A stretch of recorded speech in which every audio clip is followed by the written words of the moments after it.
شروع اللہ کا نام لے کر جو بڑا مہربان نہایت رحم والا ہے۔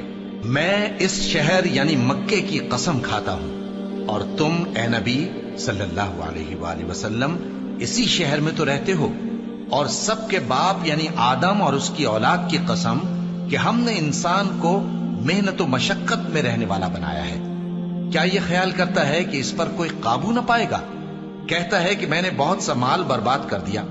کیا اسے یہ گمان ہے کہ اس کو کسی نے دیکھا نہیں؟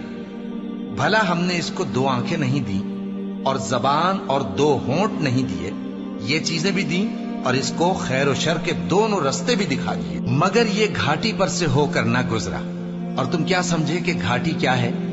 کسی کی گردن کا چھڑانا یا بھوک کے دن میں کھانا کھلانا، کسی رشتہ دار یتیم کو یا مٹی میں پڑے کسی نادار کو۔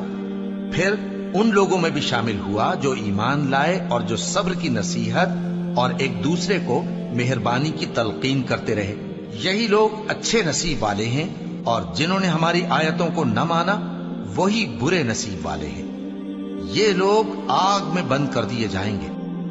اور اگر تم پر اللہ کا فضل اور اس کی رحمت نہ ہوتی تو کیا کچھ نہ ہوتا، مگر وہ کریم ہے، اور یہ کہ اللہ نہایت مہربان ہے، رحیم ہے۔